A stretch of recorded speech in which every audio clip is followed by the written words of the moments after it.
episode of The Young and the Restless, because this is supposed to be a soap opera. No one's dialogue on The Young and the Restless is like this. You don't have to talk about the random plant in the corner for 25 minutes on one damn scene. They talk about random plants. It was a blood stain on the floor for 5 episodes. I can't take it. We need to pick this up. I'm sorry. I love the Have and the Have-Nots, and I continue to watch in its 5th season, but I get so mad when I can go get myself a glass of water and come back and he had just started the next sentence in his first paragraph. I can't stand it. They just want to get the point across. It's not but you don't get the point for 4 episodes. It's too much. So, now according to ET Online reports, Tyler Perry has a pre-cut and dried response to a pretty cut and dry response to the rumors about him and Oprah. Here's what he says. It's completely false. What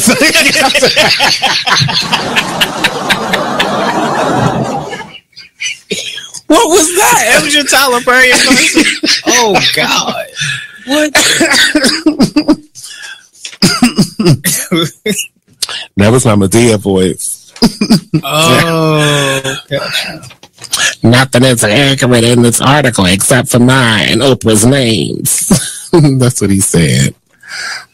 I mean, you see what I mean? You gotta stick around. I mean, every Tuesday at 7 p.m.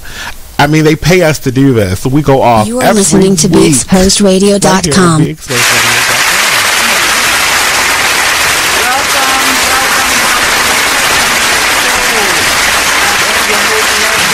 And we have a full house tonight.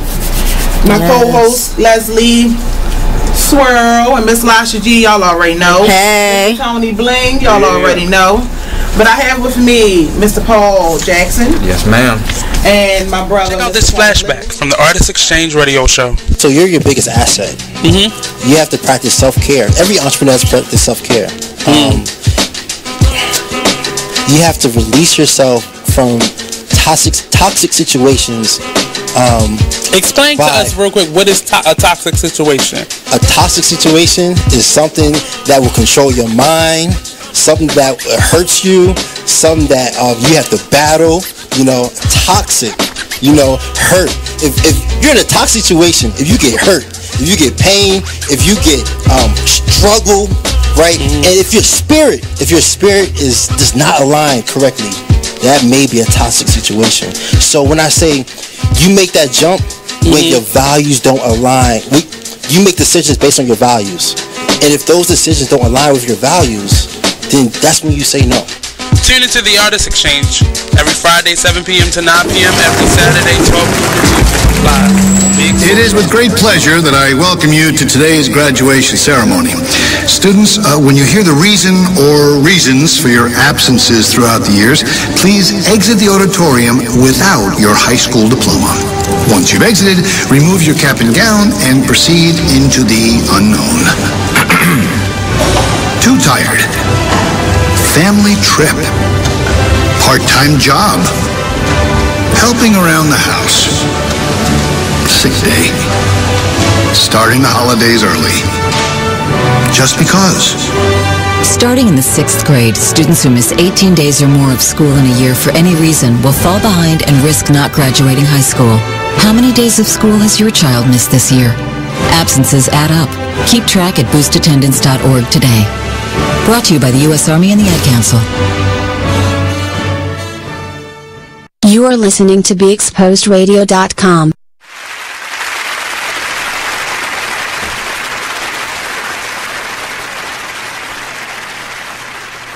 Hey everybody, welcome to Salacious Life with Dr. Wren.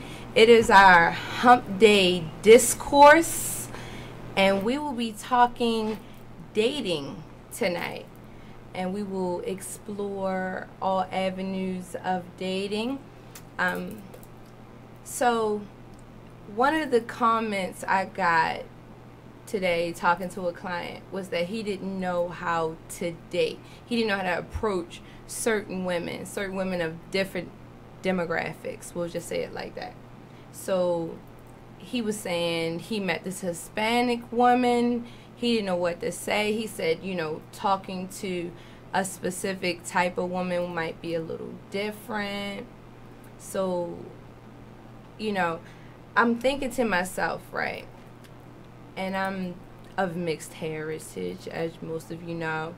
And I was thinking to myself, all right, what is it like to approach different women? Because you can't, like, all right, you walk up to a black woman, for instance, and you can't just come with the, hi, how you doing? Like, what's your name? You know, black women expect more. But with that being said, like, what do Hispanic women expect? What do Asian women expect? What do white women expect? You know, so these were the things that we were talking about.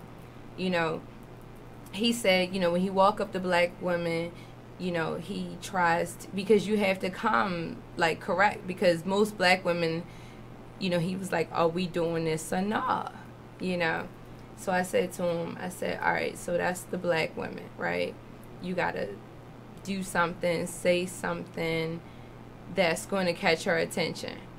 So what are these different aspects? So I spoke to some of my friends who are also of different ethnicities, and I thought to myself, all right, what would you want to hear a man say to you? You know, like, do you want to say, you know, hi shorty, how you doing? Or hey ma? Like, we've all seen the memes and the videos come across Facebook, right? Where they talk about different ways to holler at women depending on where you live. But is that really honest? Like, is that really true? So I'm thinking about this, right? And I'm trying to respond to him in my role as a lifestyle counselor, as a lifestyle specialist. And I said to him, well, tell me about this woman. So he says to me, all right, she's Hispanic and, you know, she works here and da-da-da-da-da. She looks like this, blah, blah, blah. And I said, well, what's her name? And he said, I don't know, I didn't ask her. And I was like, don't you think it was important to ask her name? Like, that should be the first thing, right? So he says, all right, I'm going to ask her name. And I was like, you know where she works. You know a little bit about her already. So you're supposed to use that to your advantage, right? Like, I've had guys say to me, you know, I've had everything from, hey ma, how you doing? To, I like your shoes. To, you know, where are you from? Whatever. I'm like, so use this to your advantage, right? And he's like, well, I asked her name. She told me her name. But that was the end of it. She really was. I said, well, did you ask her, was she involved with someone? Because she may be giving you the cold shoulder because she's dealing with somebody. You know, like, it happens. So he says to me, you can't holler at every woman the same way. And I was like, well, this is a black dude, by the way. So I'm like, well, what does that mean? Like, is it harder for a certain race to holler at or date people outside of their specific race? Like, is there a disconnect somehow? I mean, so I went to a school where it was predominantly white. And the few black dudes that did go to the school were either way younger than me or corny as fuck. So I wasn't interested. And I'm just saying. And they would they would say different things to me. So I was sitting there and I'm thinking, because I want to give him a real life answer. And he says to me, I just want to know who she is. And I thought to myself, like, that used to be the way. Like, in the 80s and 90s, you know, when Jodeci was all the shit, right? They used to say, I just want to know your name. Like, can I get your digits? Things like that. Like, those things worked. But for some reason, those things don't work anymore. Women are really cutthroat. They just want to know, like, what the fuck are we doing? Is this really what we going to do? I'm not with it. So I told him, I said, you have to grow a pair and talk to her, like have a conversation with her. I feel like most women are very sapiosexual. And what I mean is, we are mentally stimulated first. Like, yes, we enjoy an attractive man. And it is important for him to back that up with good sex and good this and that. But we want to know, like, for real. Like, what are you bringing? You know, like, can you turn me on without touching me? And I think many people, men and women, have lost the art of dating. So we're going to talk about dating a little bit, because that's something I haven't specifically addressed thus far. I think we talked about going Dutch. We talked about meeting somewhere where you both have never been, having a conversation with somebody in a quiet place where you can really get to know someone. I think it's important that you lay some cards on the table. I'm not saying put all 54 cards out, but I do think that you need to lay some groundwork. You know, are you dating with intention? Are you just dating? Do you just want to fuck?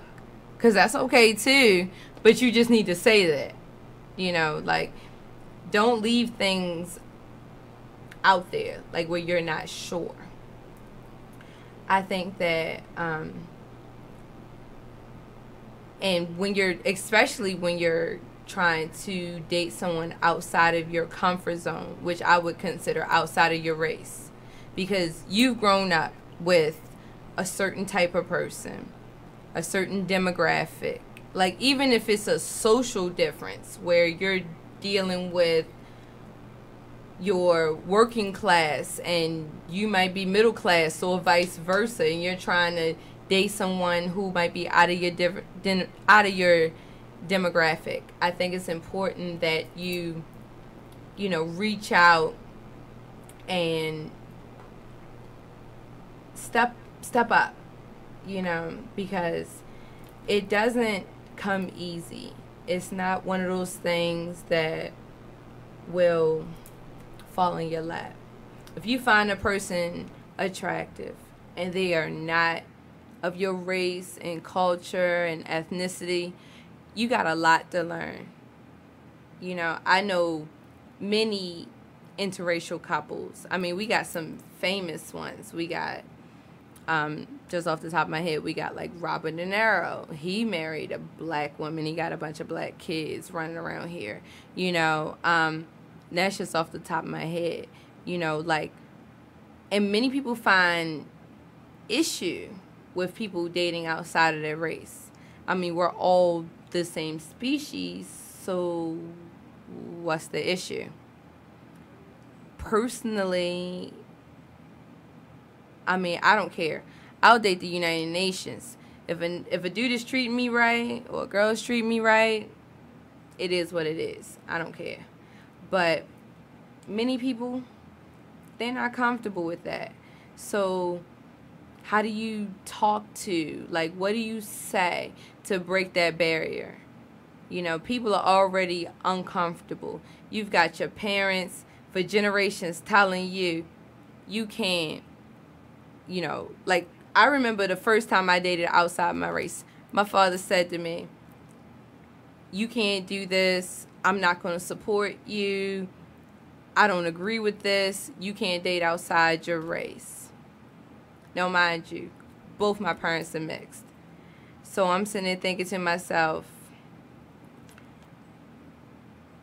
if I date a white guy and my mother's half white, what's the difference? Or if I date a black guy and my mother's half black, what's the difference, right? Like, because I got all this.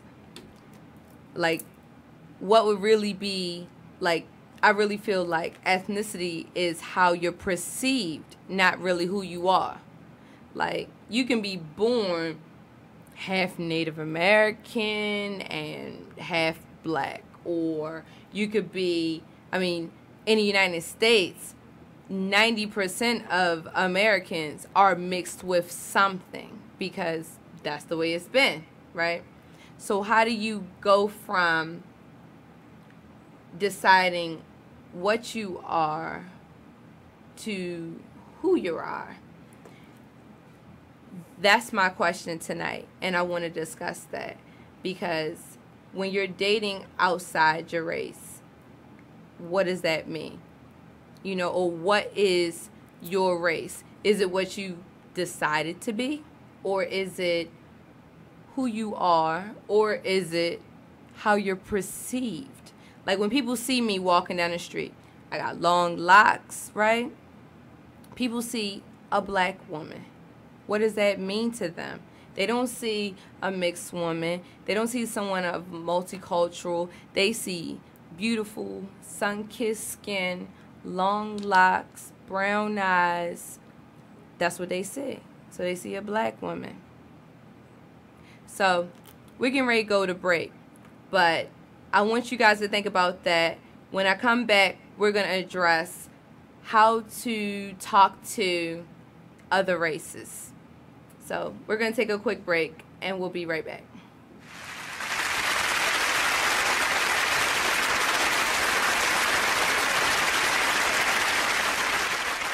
You are listening to BeExposedRadio.com, the home of Talk Lately with Monty, every Tuesday at 7 p.m. Man, it is what it is. Man, it is what it is. Well, it is what it is. This fly T Miles, also known as Tyree Miles, and Mr. Miles the writer. Hip Hop K, check us out every Friday on Be Exposed Radio at 9/11. Coming to y'all soon. Keyboard Cat, Hamilton the Pug, and Toast Meets World. These are some of the internet's most beloved pets. With millions of YouTube views, shares, Instagram likes, followers, and fans across the globe. But what do all these amazing pets have in common? Their stories started in a shelter. Start your story. Adopt a dog or cat today. Visit theshelterpetproject.org to find a shelter or adoptable pets near you. Training that pet to play the keyboard? Well, that's entirely up to you. Visit theshelterpetproject.org and hear more about Hamilton the Pug, Toast, and Keyboard Cat's amazing adoption stories. Start a story, adopt a shelter or rescue pet today. Your perfect pet is just a click away at theshelterpetproject.org. And only Be Inspired radio show. I'm just thankful this year I've dealt with, you know, some growing pains, and I've overcome some things, and I've also, you know, accomplished some things in the process. I've learned some things. Like, I've learned that, I learned that everybody loves your work until they got to pay for it. That's what I learned. That's what I learned. I learned everybody loves what you do. About the pay? I mean, not always. Listen, the Bible says money answereth all things. Well, okay, and there is a place. There is a place where finances is necessary. And when you got kids and when you got a wife and then you doing everything and you know you top dog at what you do, especially when you weren't in the same place you, like with this radio show, you ain't in the same place you were a year ago. Should nobody be coming on the show and not donating to your show? Can you say that on my show? Should nobody be coming to your show? Can you say that in the middle of the live? Yeah, make that a promo, please. Should nobody come on this show without donating? That is a nice commercial. I don't care if it's $20. Donate. Tune in to Be Inspired every Wednesday live at 7 p.m. right here. Are you thinking about getting your GED diploma? Well, here at the GED Pep Talk Center, we've got a number of pep talks that can motivate you. Sometimes things don't always turn out the way you want them to. You know that feeling? People look at you and don't believe in you. You want some gentle encouragement. Then you're on your way to your GED diploma and a better life. But I know they're probably just a little bit nervous. You can find it in yourself to take that first step. You can improve your future. You can do this. I know you can. You need to start pushing yourself. Now get your game face on and take the first step towards a better life. Hurry up! Don't make me repeat myself. Whatever level of motivation you need to get your GED diploma, we've got a pep talk that's right for you. Call 1-877-38-YOUR-GED or visit yourged.org for your pep talk and find free GED classes in your area. GED is a registered trademark of the American Council on Education. Brought to you by Dollar General Literacy Foundation and the Ad Council. You're listening to BeExposedRadio.com.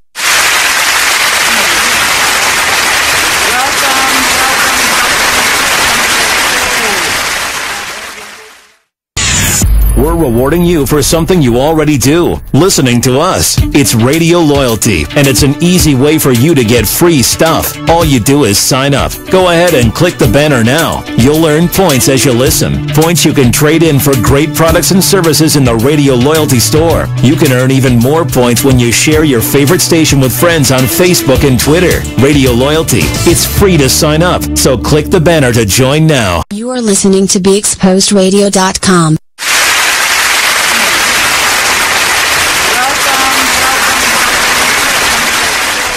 This the man that holds it down, Mr. Showtime, D the Boss. Check us out every Saturday, 5 to 7 p.m. Eastern Standard Time, only on BeExposedRadio.com. I'm in a relationship. Mm-hmm. My girl happens to be long distance. Mm-hmm. So with that being said, I beat my thing like it owes me money. Sorry. Because I asked that because so many people are not comfortable. Here's my thing. It's mine. That's right. And you need to know yourself before you can have somebody please. If you can't tell nobody how to please you, if you don't know how to please yourself. That's right. You know what you like. You know what you like. You know the stroke, all that. So you're right. And I mean, you shouldn't be ashamed of it. It's your body. Yeah, I'm over here struggling with the ear. Yeah, I'm glad you did that. You are listening to BeExposedRadio.com.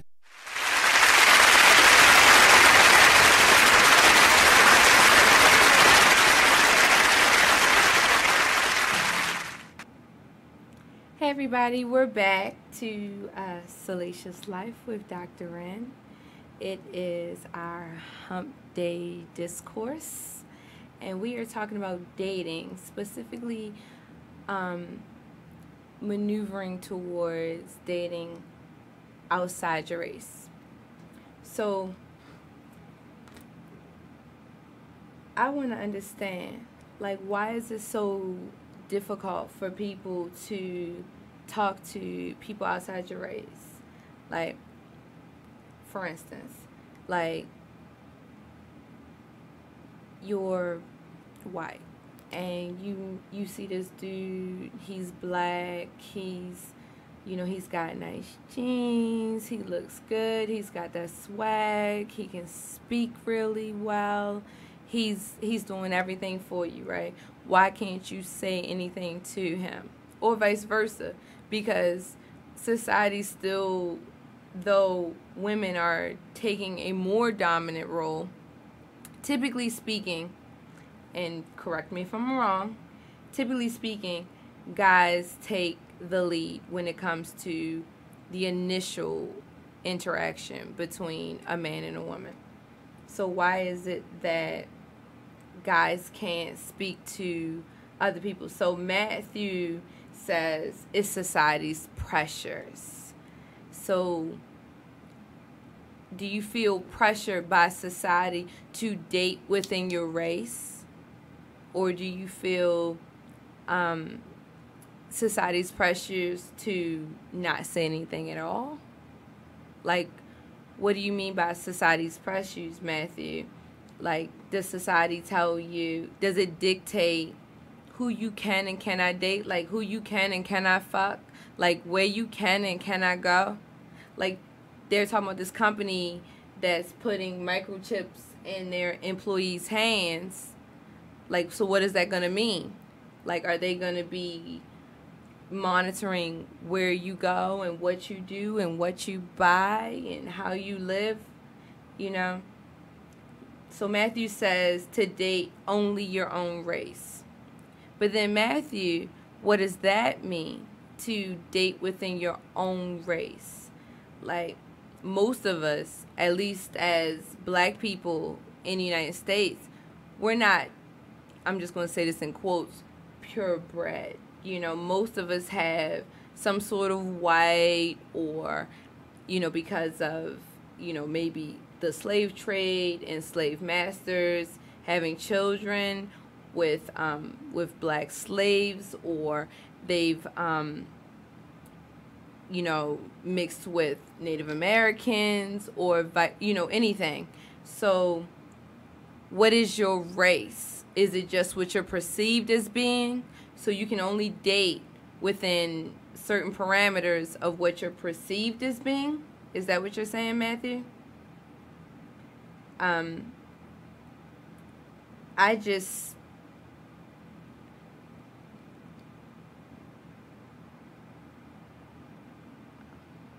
just want to know. So I think I need a caller. If anybody want to call us in, the number is 410-702-5657. Or if you don't want to talk, you just want to send a message, you can send me a text at 443-642-9403. So the call in is 410-702-5657. We got that? Or you can text at 443-642-9403. So Steve says he feels like the primal instinct is to extend our particular species and whatever causes each race to culturally unique. That makes a lot of sense.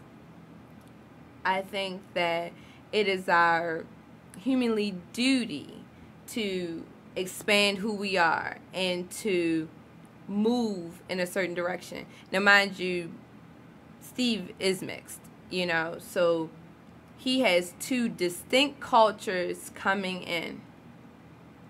Matt says, white people perceive me as black. Black people perceive me as white. So I'm always up against race questions when interacting on a personal, interactive, intimate level. You're right. I get it. Like, I get it all day. Because for so many years, I was not black enough, not white enough, not this enough, not that enough. So I definitely get it. I think it's definitely difficult to hammer down who you are and what you want. Like, what are you really attracted to? Like, most men, as far as I can tell, you know, my best friend's a guy, most of my friends are guys, they tell me they are attracted to women. They don't say black women, they don't say white women, they don't say Asian, they don't say Hispanic, they don't say Native American. They like women. Women is good. You know, that's what they like. I'm with it. You know, I definitely understand coming up against, like what Matt said, race questions when interacting on an intimate level. Because it's hard when you're light skinned or when you're dark skinned. Like, people don't understand. Steve says, look at those alternate right fools for an extreme example. Matt says, but your complexion is not as racially as ambiguous as mine. You're right. Like, Matt, you're a lot more fair-skinned than I am, especially right now because I got this suntan because, you know, the sun has been kind to me this summer. So I definitely get it. Like, but it's obvious that you have some kind of African heritage. Even though you're very fair-skinned, there is some sort of African heritage. So, you know, if I was just to assume, I would assume that you're of mixed heritage. But that's just me. I think that people need to open their minds to who they're dating, what they want, make it very solid so that nobody's feelings get hurt. Anyway, apparently I need to take a break. You know, I'm getting all these hand gestures from my engineer. So I'm going to take a break. I'll be right back.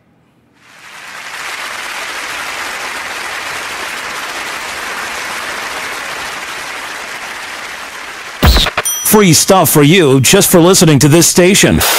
Yo, we got your attention? Here's how it works. You click on the Radio Loyalty banner right now and sign up. Then you keep on listening like you already do. But now you earn points. Those points add up, and you can trade them in for cool stuff in the Radio Loyalty store. Earn more points by sharing your station with friends on Facebook and Twitter, answering surveys, and by using the apps in the New Players App Store. Pretty simple. Free stuff just for doing what you already do. Radio Loyalty. Click the banner to join now. Join the club that gives you stuff. Hey, thanks! Radio Loyalty. Here's how it works. Just click on the Radio Loyalty banner right now and sign up. Then, you keep on listening like you already do. But now you earn points. Those points add up, and you can trade them in for stuff in the Radio Loyalty store. Earn more points by sharing your station with friends on Facebook and Twitter, answering surveys, and by using the apps in the New Players App Store. Pretty simple, right? Radio Loyalty. Click that banner to join now. Didn't get a chance to tune in last week? Well, here's what you missed on the Artist Exchange radio show. Being a stage actor, how has that prepared you for comedy? Oh, man. I think that being a thespian definitely gave me a head start and an advantage over most of the guys that just go right into comedy. I mean, it definitely helps with stage presence, memorization. Just, you know, a lot of comedians in the city, they don't consider every aspect of the performance, like what you're wearing, you know, how you say certain words, and being a stage actor, like I definitely, I'm thinking about every part of the joke when I write it or when I perform it. You know, like I try to do it as a performer without looking too stagey. Tune in every Friday from 7 to 9 p.m. and every Saturday 12 to 2 p.m. on BeExposedRadio.com. This is the Artist Exchange. Real artists, real talk. What is hood respect? Family, life, work, love. We are all from the hood and we all want respect. That's why we wear Hood Respect. Available in men's, women's, and kids. For more information and ordering options, contact Instagram at Hood Respect, Facebook to Mel Martin Sr., and email at hoodrespect.tms71@gmail.com. The look you need is Hood Respect. You are listening to BeExposedRadio.com.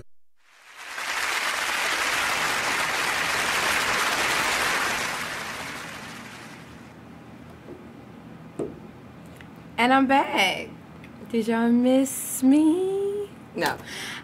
So, welcome back. We are on Salacious Life with Dr. Wren. We are talking dating and specifically talking to other races, because this has been a subject that has dominated, specifically dominated my inbox for the last few weeks, and I just don't get it. Like,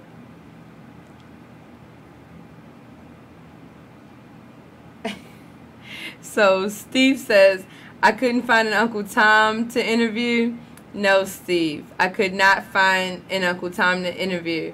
There are many people who feel very specific about who they date or what they date, but nobody wants to, especially if they prefer an alternate race, they do not want to go on the record saying that they only date white women or black women or white men or black men.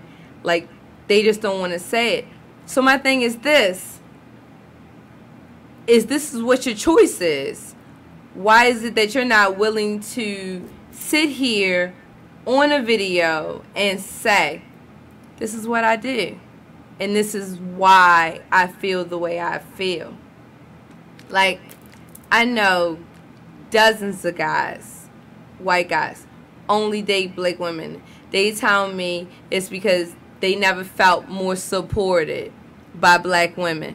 I know black guys that will only date white women because they said black women got too much drama with them, or they just can't, they're not supporting them enough. I had this whole exchange on Facebook about how when Tupac went to California, a white woman was the one that got him off the streets and backed him up.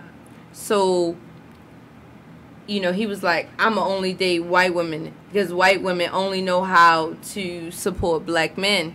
Of course, I take a little issue with that, being an African-American woman, because I'm like, African-American women been holding down generations of this race because we had no choice. African-American women have had to hold up generations because the men were being maybe unjustly incarcerated, or they may have been killed unjustly.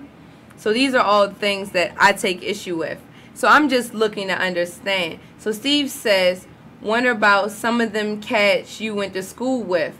Yeah, a lot of those cats I went to school with have married, and like the black boys have only married white women.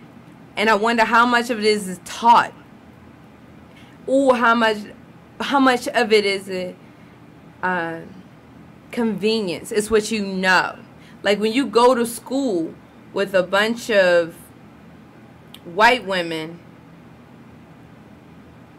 what is that? Hold on, Lakeisha, I'm gonna check. So Lakeisha said, I have some comments on another feed, so I'm gonna check it. Hang on, guys. Let's see what these people have to say.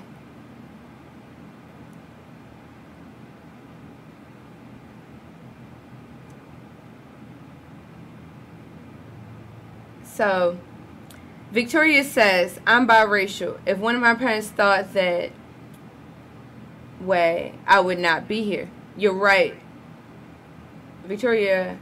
So, Lakeisha says, Victoria, I think she is reading the comments on her Salacious Life feed. She probably will read this feed in a minute. And you're right. Like, Victoria, you're right. Like, I come from 2 mixed parents. And it's funny because one of my mixed parents said to me, I can't date outside of the black race. My white grandmother, when I was dating a white guy, said to me, you can't trust white guys because they're white. Like, that was her whole thing. Now, mind you, she's white. Like, blonde hair, blue-eyed, white. Like, not a little bit white. Like, all the way. And she told me the same thing. And I just don't get it. Because for me, if you treat me right, and you're bringing the way you need to bring it, and you know my 5 F's. If you bring the 5 F's, if there is family, food, friendship, fucking, and, hold on, I'm missing one. Family, food, friendship, fucking, and finances. If we have all that covered, we good. The 5 F's, right? If we got all 5, I don't care what, you could be green as long as those 5 F's are covered. So I definitely understand what you mean. Like, Victoria, I'm there. I don't care what you look like, but that's my personal opinion. I've dated every race, and I'm not specific about where you come from or who you are, because I'm of mixed heritage. I understand coming down many streams. I don't understand why people feel like they need to be typecasted, if that makes any sense. Like, people feel like I'm black, so I need to date somebody who's black because that's the way life is. Or I'm white, so I need to date somebody who's white because that's the way it is. And why are people ostracized for breaking that rule? Like, it's become okay to be a cross-dresser or a transsexual. It's okay to be bisexual. It's okay to be homosexual. It's okay for women to wear pants. But society tells us it's not okay to date outside our race. I don't get that. It doesn't make sense to me. Like, why would you want to put these barriers around? Like, the perfect person for you may be outside your race. Probably not me, but for most people. Like, I'm personally more attracted to African American males. That's my thing. But that's just my thing. So Xavier says, women are women. Most people live in their little box where they have to believe stereotypes to be facts. I know brothers that only date Asian women because they're obsidian, loyal, blah, blah, blah, blah. Next thing I know, I'm sorry, it didn't give me the whole thing. It says, next thing I know, the same dude, like his Asian woman, threw his hands at him. My experience is women are more products of environment than race. I agree. I definitely agree with that. Steve says, I don't get that kind of vibe, like an open invitation to approach women of other races. Black women say a lot with an eye contact from my experience. You're right. I think that black women are very guarded because of generations of oppression, whatever. They're very guarded. I mean, you got to think how many of us dated a guy, got married, or what have you, had a baby, and do roll. You know, the sense of responsibility to your relationship, especially in the African American community, is not there. I think, like Xavier said, women are a product of their environment. So Chrissy says, I don't look at skin tone. I've dated white people, I've dated black people, men and women. It's all about the vibe and how you treat people. I'm with it. Absolutely. Chrissy, you hit the nail on the head. That's it right there. It's all about the vibe. How do you feel about that person, that particular person? Like, I hate when people carry baggage from other relationships. I have a call. Yes. Hi. Hi. You're live on Salacious Life with Dr. Wren. Who am I speaking with? I'm Taz Spitter from real name Dante. I'm sorry? I'm a Baltimore hip hop artist. My name is Taz Spitter, but my real name is Dante. Dante. Can I call you Dante? No problem. How you doing tonight? My name is Dante. Nice to meet you. So Dante, what are your views on dating? Outside. Okay, I'm watching the live feed and listening to you at the same time. Let me turn this off real quick. Turn it down. Yeah, turn it down. But no, I'm calling in because of the whole biracial and dating thing. Like, okay. my whole life, I've probably say I've dated mostly white women. Reason You're an being, African American male? Yes, ma'am, I am. Okay. My reason being is because to me, I've been raised by two strong black females, my mother and my aunt. So it's like I've learned so much about women from them. So it's like not only watching how they raised me, which they did a wonderful job. I would never knock a black queen because I was raised by one. So I don't want females to think like, oh, we only date white women. No, it's not. That's not the case. I find white women more easy to approach. They're easy to talk to. Most black women, like you said, are guarded because of what they've experienced throughout their relationship histories, you know, and what they've dealt with as far as the dudes they choose to pick.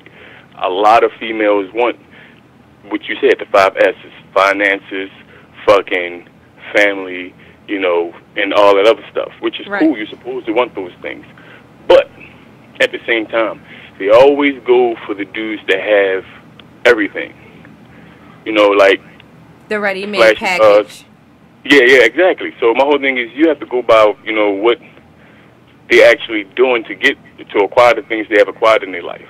You know, me, I've never been a street dude. I know a lot of dudes in the streets. My whole family has been in the streets. I'm probably the only one out of my whole family that haven't done it. I've always worked a 9 to 5. Even when I was in high school, I was always a 9 to 5, or I was doing something other than that. My grandmother is a Baltimore Sun agent, so it was easy for me to find work. You know, right out of high school, I wound up going to Job Corps to get my high school diploma and a trade, which I do have a certificate in data entry. So my work history is A1. I can get a job anywhere. No felonies, no nothing. So it's like, if I approach a black chick, they look at, oh, he's soft, he's not hard enough, he's not rough around the edges. That's what they're looking for, because most women look for a protector, correct? I would agree. I think most women are looking for security, and with black women, we're definitely looking like another level of security. Like, when you walk down the street, you want to know if another dude comes at you, because it happens, that this dude is going to protect you. Right. See, but when you have a dude like myself and the other stature that I'm from, and what I was raised to be and what I've taught myself, because my father wasn't ever in my life. So what I did was place myself around older men, you know, dudes that I look up to and the things that he can teach me as far as me being a young black male raising himself in a society where you have a bunch of choices to make. You can always choose the wrong path or the right path. You know, my uncles, they were in the streets heavy, and what they was doing was crazy, but they knew that I wanted more for my life, so they kept me out of it.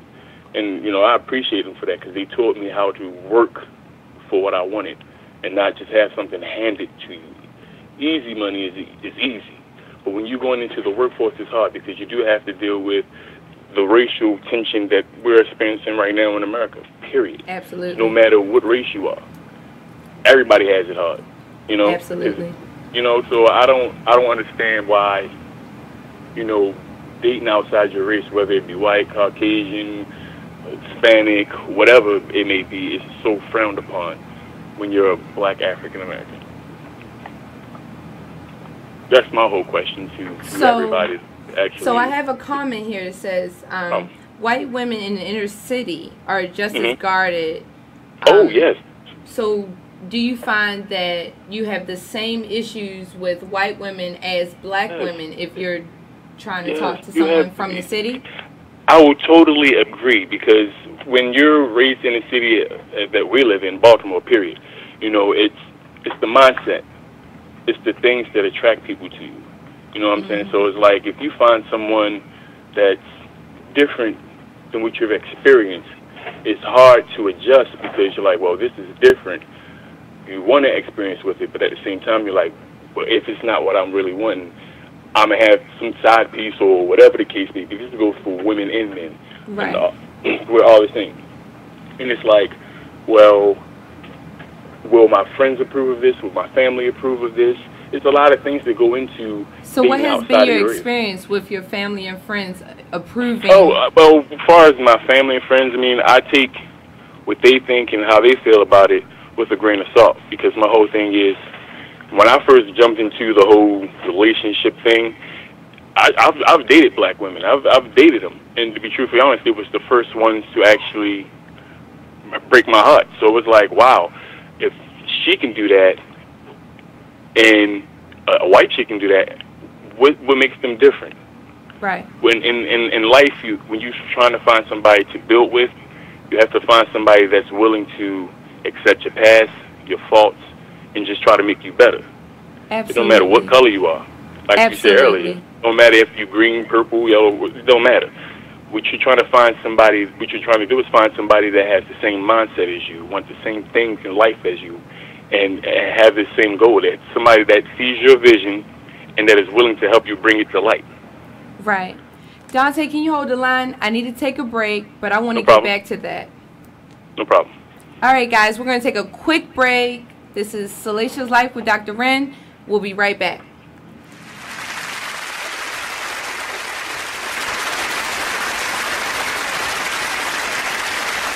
Do you want to promote your business? Do you want to get yourself noticed? Well then, why not sponsor us? There are lots of different options to choose from commercial spots and on-air shoutouts, to interviews, and even putting your logo on our website. Don't miss these great opportunities to get noticed. Check out our sponsorship packages on our Facebook page or on our website, BeExposedRadio.com. You are listening to BeExposedRadio.com. Hi, I'm LeVar Burton, and I'm proud to be a book person. How do I choose a book? Sometimes it's the cover, sometimes it's the title. I guess I'm pretty visual. If a book's really impressing me and the writing is really good, I will peek and see what the last paragraph is, because the endings of books should rock you. I am a book person, and if you're a book person too, read to a child and spark a lifetime of ambition. Join me at bookpeopleunite.org, because reading is fundamental. A public service announcement brought to you by Reading is Fundamental, Library of Congress, and the Ad Council. Only in the forest can you see this. But nothing beats the moment you see that. Cool! That's your child's eyes opening up to a world of possibilities. There are some moments only the forest can inspire. Find yours at discovertheforest.org. Learn about forests near you and discover cool things to do when you go. And you might just see this. Visit discovertheforest.org. Brought to you by the U.S. Forest Service and the Ad Council. You are listening to BeExposedRadio.com, the home of Talk Lately with Monty, every Tuesday at 7 p.m. Only in the forest can you see this. But nothing beats the moment you see that. Cool! That's your child's eyes opening up to a world of possibilities. There are some moments only the forest can inspire. Find yours at discovertheforest.org. Learn about forests near you and discover cool things to do when you go. And you might just see this. Visit discovertheforest.org. Brought to you by the U.S. Forest Service and the Ad Council. Whoa.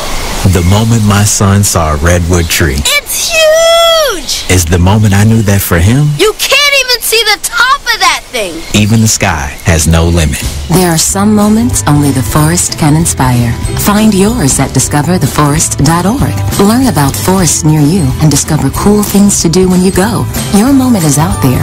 Find it at discovertheforest.org. Brought to you by the U.S. Forest Service and the Ad Council. You are listening to BeExposedRadio.com, the home of Talk Lately with Monty, every Tuesday at 7 p.m. Whoa. The moment my son saw a redwood tree. It's huge! Is the moment I knew that for him, You can't even see the top of that thing! even the sky has no limit. There are some moments only the forest can inspire. Find yours at discovertheforest.org. Learn about forests near you and discover cool things to do when you go. Your moment is out there. Find it at discovertheforest.org. Brought to you by the U.S. Forest Service and the Ad Council. You are listening to BeExposedRadio.com.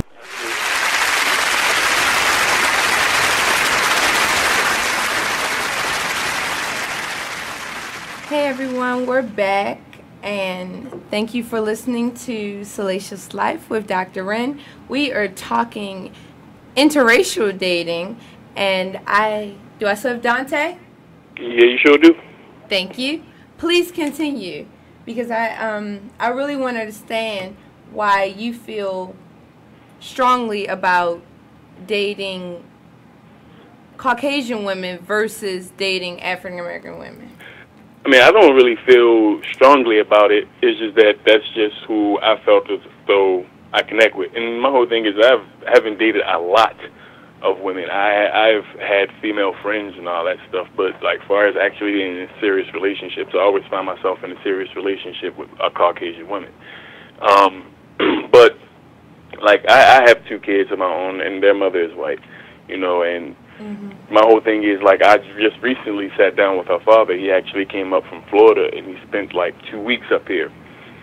And we talk religion, politics, and all that, like, racial stuff and all that. And my whole thing is, like, a lot of black people are guarded when dealing with white people or Caucasian people or any other race. Do you think that's justified? No, I actually don't. But I'm about to explain. And like me and him said, a lot of people don't take the time to talk to a lot of people. Some people may feel as though white people can't connect because they don't live. Most of them don't live in poverty like we do, you know. But at the same time, you have to take it and look at it like, well, if you have white friends and you know they live in the hood too, whether they're doing better than you or they have more than less than you, whatever the case may be, we all live in this world and deal with the same struggles. Absolutely. You know, so you can't we're all really trying to make a way, we're all trying to build a expand and be legacy, better. feed our families, etc. Exactly. So it's like a lot of people have they pass judgment and not even giving the person or the whatever race they don't like a chance to explain their side of the story. You know, our father is 70 years old, so he's been in the Vietnam War. He's lived through all the riots and all that stuff. You know, he's a Vietnam vet. My grandfather is too. They don't even know each other, but like I told my grandfather, like, you have somebody that's connected to me that's been in the same war as you. You don't even know him, and he's white. Because my grandfather, he has a stigmatism with white people also. My mother does, and, you know, I'm like... So what was your mother's reaction when you decided that this was the woman for you? Just, I mean, to be truthfully honest... I really don't. To be truthfully honest, once... I'm sure she loves your children. Once she had, exactly. Once I had my daughter, you know, she was like, this is what I have to accept. You know, and after that, she got to know my kid's mom. And then she realized that they have been through the same trauma. Both of them lost their mom at a young age. You know, so it's like, wow, I don't like white people, but I like her. Right. Once you realize that the paths are very parallel, things start to blur. Exactly. So, you know, now my mom is to the point where, though, I know her. I know what she's been through. I've been through the similar things. We've lost some of the similar things. And my kid's mom look at my family like it's hers. Why? Because she doesn't really, you know, connect and get along with her side of the family. Well, her dad, yes, and her mom, yes, because those are her parents.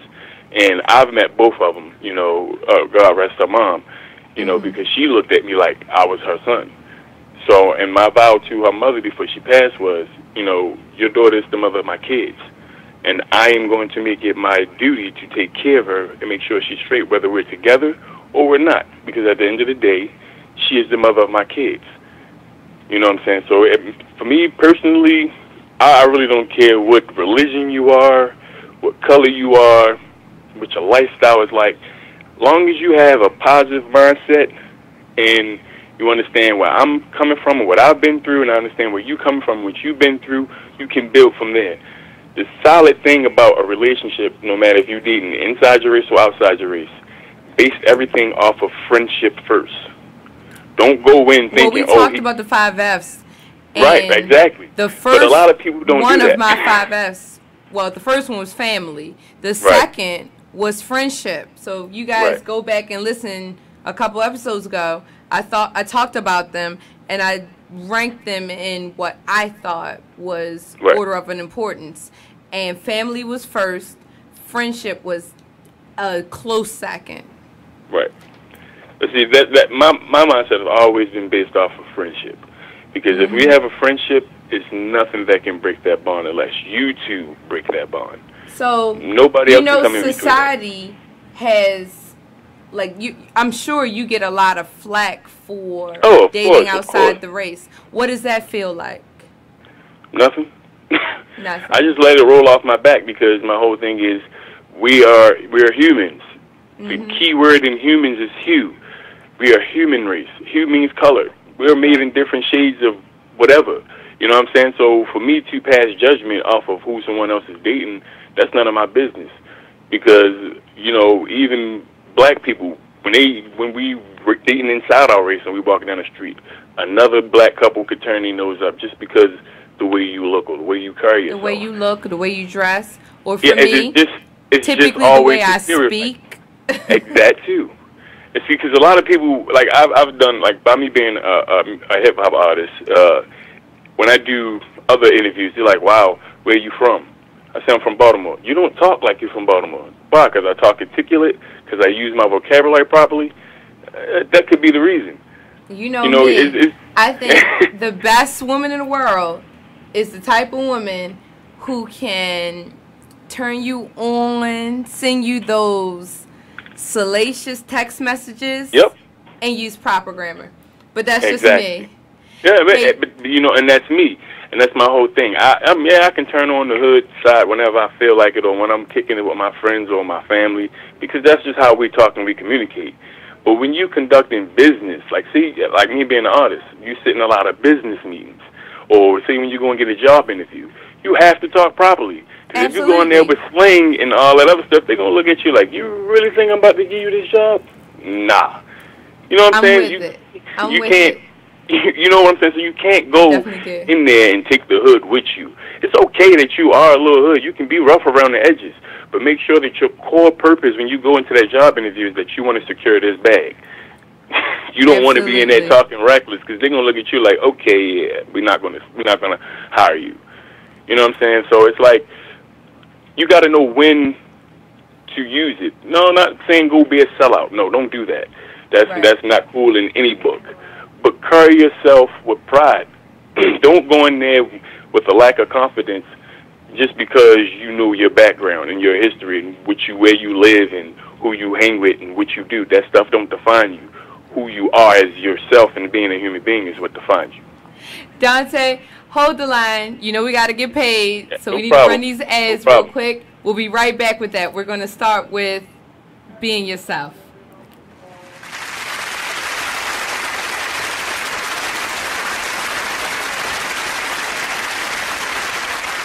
Check out this snippet from the new season of Talk Lately with Monty when he rants about his staff.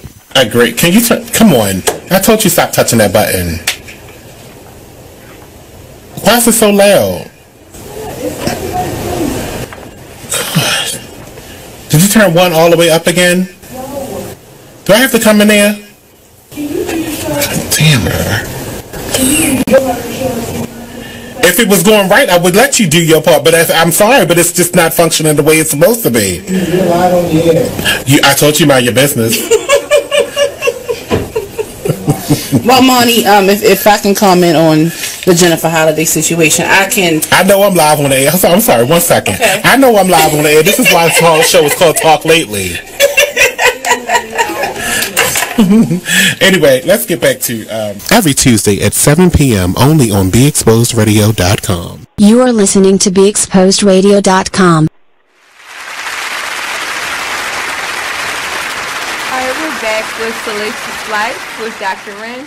We are talking to Dante, who admittedly prefers to date white women over black women, and we are trying to dive into this. We really want to know where the disconnect is and why there is such a stigma of dating outside the race.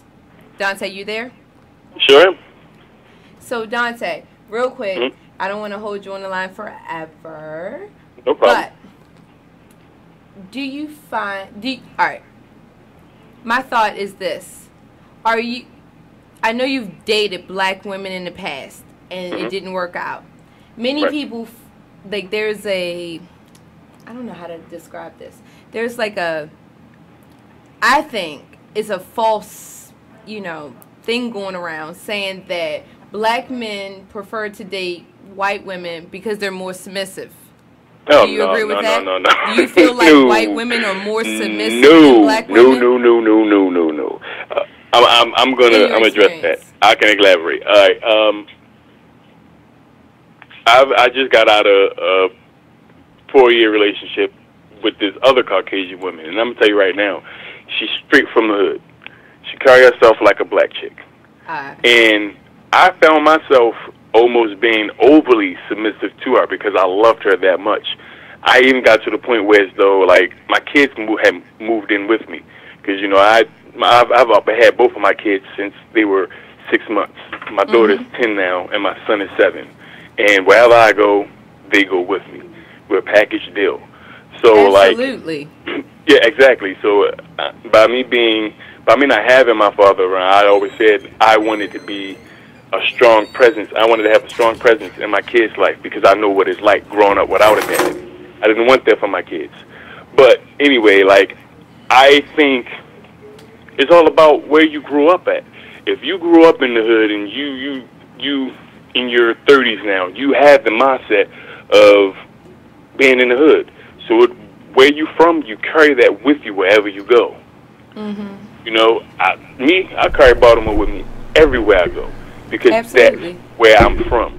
I've lived all over this city. Every zone you want to name, I've lived in it.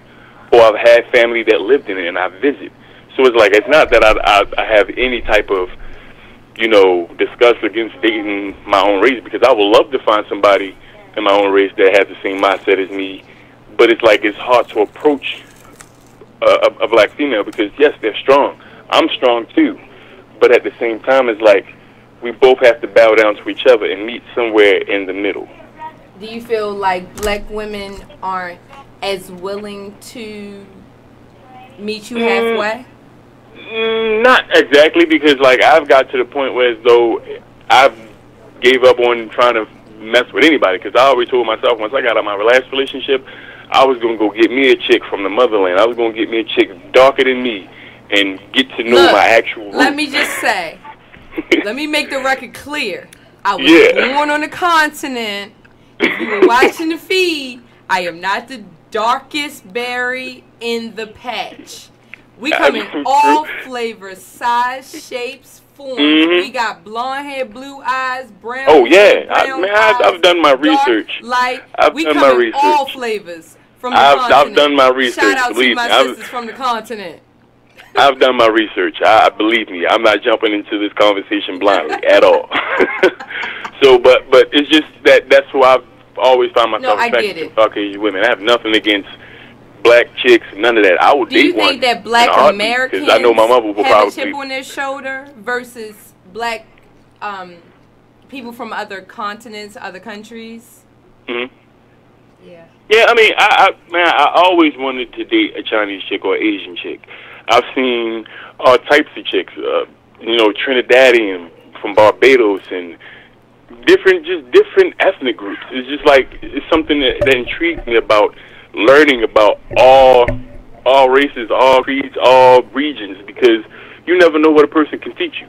Absolutely. Xavier says, I feel you on that motherland comment. So you're definitely there. Well, Dante, I'm not going to hold you up all night, but thank you for the enlightenment. I definitely have a sense of understanding that I didn't come into this conversation with. I really appreciate you being honest and bold enough to speak on this, because it is a touchy subject. Oh, yeah, I know. Believe me, I know. It's a very touchy subject. So, you have a good night. Hug the babies, and we will talk to you soon. Thank you. You do the same. Thank you. All right, guys. We would just finished talking to Dante. He is an African-American male that exclusively dates Caucasian women, though he said if the next step is to the motherland. So we'll see how that goes. Much love and positive energy to you, Dante. I really wish the best for you. If anyone else wants to comment or call or text, the number is 410-702-5657. Please feel free. You can text at 443-642-9403. Again, the call-in number is 410-702-5657, or you can text at 443-642-9403. So our fearless leader has joined me in the studio tonight. So everyone, welcome Money. Hi. How you doing? I'm so-so. You're so-so? I see you got your fruit salad. So. Yeah. Friday will be better. Friday is always better. But this is Hump Day Discourse. We're halfway through. Let's enjoy this. I'm not coming here no more this week. look, Scorpio power. We're going to just go ahead and do this. Just so y'all know, me and Monty have a special connection. We were born on the same day of the same year. Well, close enough. We were born on the same day. That's close enough. Y'all not ready for us. Anyway, Monty, what are your thoughts on interracial dating? And in a broader sense, how do you feel about interracial dating just in general? What are your thoughts? I have no qualms over interracial dating. I think we're all people. I believe that mixed kids are pretty. They're awesome. Look at me. No. I mean, I have absolutely no qualms. I think who you gravitate to is who you're meant to be with. I agree. Like, so the only time I take issue, personally, is when I'm overlooked, not given a chance based on how I'm perceived. So you see this beautiful sun-kissed skin, right? You assume this woman is going to be a certain way. So I had a guy, I was in love from the day I saw him. He was this tall. Turn your mic, son. He was tall. There we go. Dark, handsome, athletic. He spoke well. You know why he ain't like me? Because I was light-skinned. Really? Dead ass. Because I was an attraction. It is an attraction. And I believe that your first attraction should be a physical one. We talked about that. Like, I definitely believe your first attraction should be a physical one. But I hate to be overlooked because I bring a lot to the table. You know, way more than what's on the surface. I got friends who will run to the ends of the earth with me because they've gotten to know me. Right. I hate to be overlooked simply because I'm perceived as light-skinned or So this person didn't black. try? He would not give me the time of day. Wow. For years. For years. I've actually learned recently to let go of some of my quips. Meaning, I was a light-skinned till I died person. And I was a dark skin till I died because I didn't want a bunch of yellow kids running around. Right. That was my personal thing. But I don't care because I've dated white, Asian, dark skin, light skin, Hispanic. I'm just saying.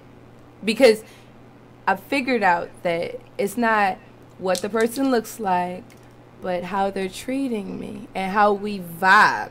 Like, so Lakeisha on the other feed, on the Be Exposed feed, she said, it's about how you vibe. And I was with it.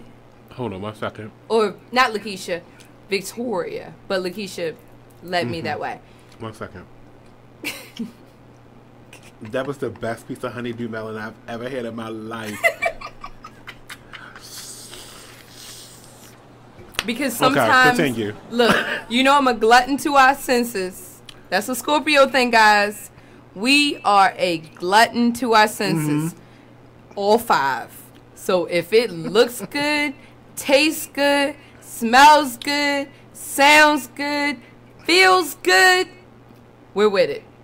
That honeydew just gave him life. It did. It just had every side of my taste buds. It was like one of those Catholic crosses. It was like just up in my face area. That was really, really good. No, this came from Walmart. Really? You know, I just spent the hour. You can't sleep.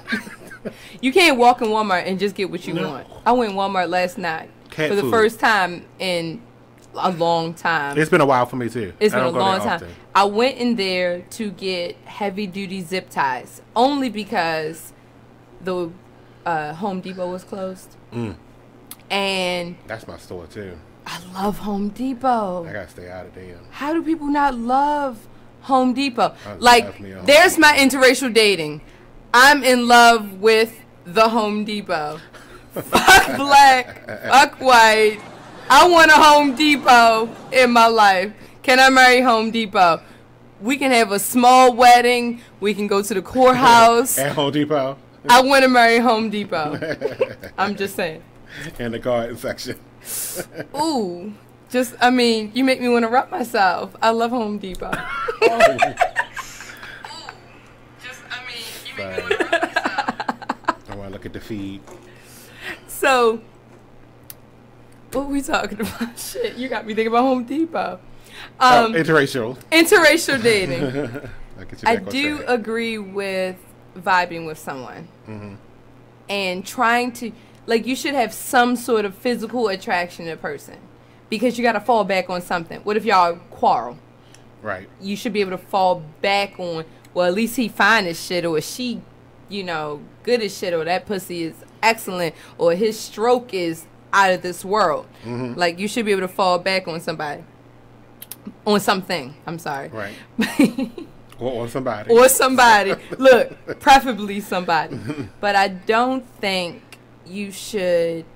I think soon after the initial meet, you should be able to look past the outward appearances. Mm-hmm. I had this guy tell me today, I can't date white, this is a white guy, told me he can't date white women because they smell like bologna. Well, not to sound racist or anything, that is sometimes a common smell. Okay. And I don't know if they can smell it between each other, but other races can smell. I think there Asian people have a smell too. Mm-hmm. Do you think black people have a smell? I'm sure we do. Cocoa butter.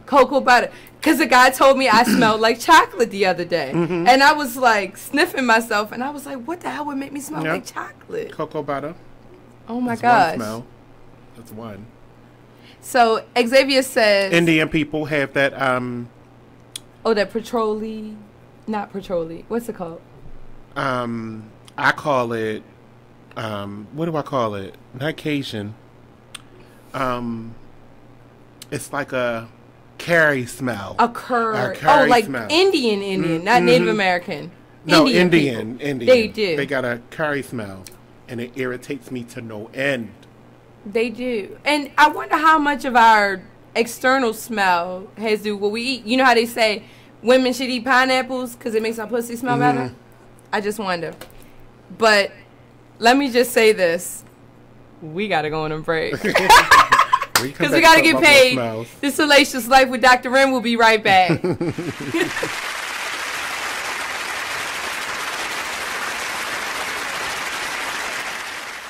Check out this flashback from the Artist Exchange radio show. That's the biggest thing, is just empowerment. Just get off of the begging line. Just be proud and just get our pride and our dignity back, because as a child, we're taught how to go and beg for a job.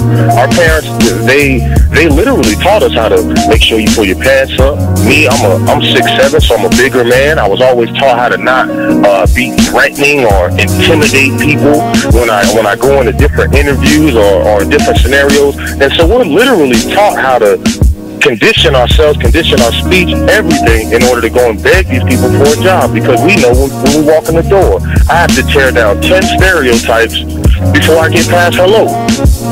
So we need to eliminate that. And we need to eliminate that, and the way that we do that is employing ourselves and employing our brothers and sisters. And so that's our mission, is group economics, uplift ourselves, because I can't empower anyone until I empower myself, and change from just being women, because it's in my heart and my passion to see my people succeed and see us do better and change the social order, because I know that we are not supposed to be on bottom. I understand who I was. I know I didn't fall out of the sky and land on a plantation. So when you have knowledge of self and you know who you are and what you come from, it's frustrating more than anything to see us in this position.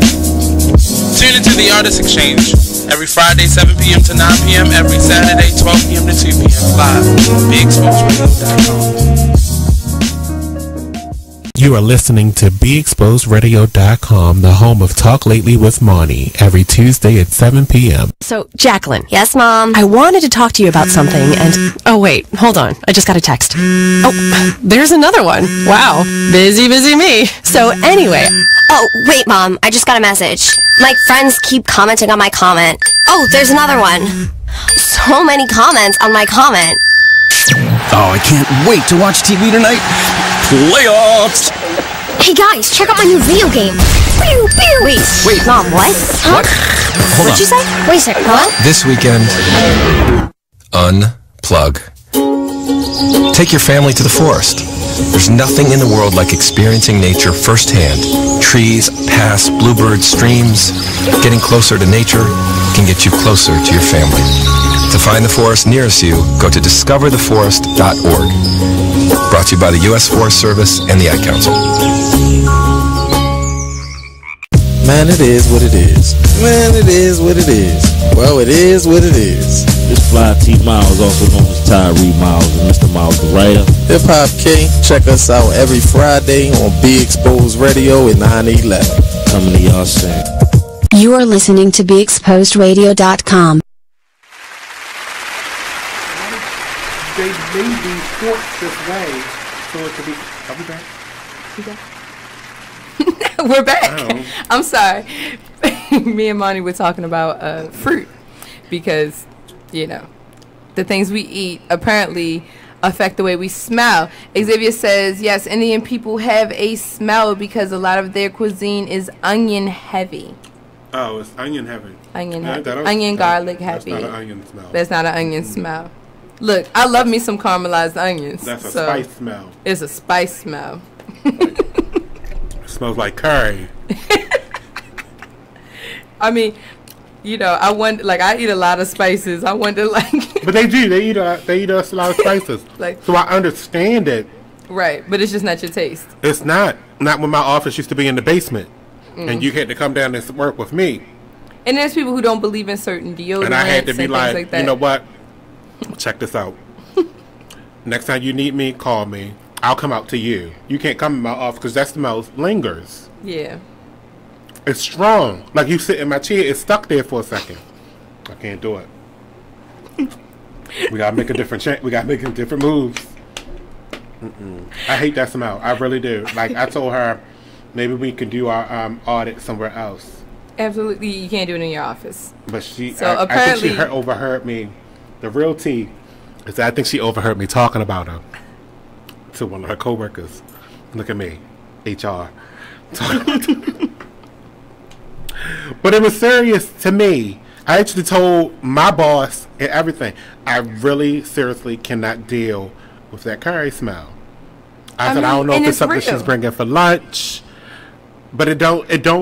I just don't like that curry because I used to live behind. I grew up actually behind an Akbar restaurant, and that's all you smelled.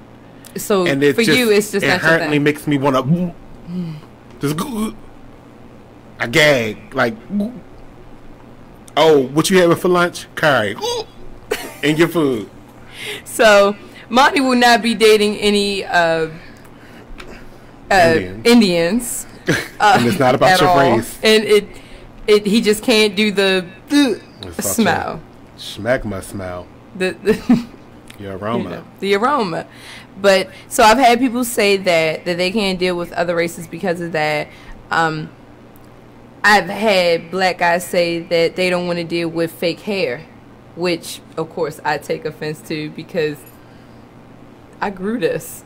Like, and even before I had locks, I had hair down to my elbows that I grew out of my own head, you know, so... I apparently don't get out much because I haven't dated outside of my race. You haven't dated outside your race. Yeah. I have. Because it's all about how somebody treating me. Like, look, you covering them 5 Fs? I'm with it. I'm with it. I get it. Look, 1, 2, 3, 4, 5. I mean, if I had the opportunity, I would. Look, check. But I'm a monogamous person. Monogamous is good. And my relationships tend to last a long time. That's a good thing. It is, because I'm scared. I'm scared to die. I'm scared to get an Usher. And I'm scared to get an R. Kelly. I'm terrified. You're terrified. I don't want no Ushers. None of that around here. I don't want no Ushers around here. Oh my God. No thanks. Don't want no Ushers. So I have a comment saying, wait, what does it say? I'm surprised he hasn't dated in Washington Heights. It's very diverse. Diverse. Is that what that is? Diverse. I don't know about Washington. Where's Washington Heights at? I live in Federal Hill. Your Washington Heights is very... No, I don't live in Westport. Westport, he would not date outside his race. No, thank you. That's too close to Cherry Hill. It's very close. Look. To Cherry Hill. Scary Hill. Look, no, fuck that. Mm-mm. Alright. So. I like your way you whisper around mics. Everybody heard that. Except for me. Leave me alone. I mean, should I go like this? No, that don't work. We gotta wait till a break. But wait a minute. Somebody said I need to. No, I really don't. Hopefully, and what I pray for is that the next relationship I'm in is the one that lasts forever. Absolutely. If it's with a different a different race, that's fine. But I don't need to date around. Mm-hmm. I like being settled down and not having that chase. Because the chase gets old. Right. You get tired. You gotta muscle up. I'm not a jealous energy person. You ain't got before. I've never been a jealous person. I'm not going to be a jealous person.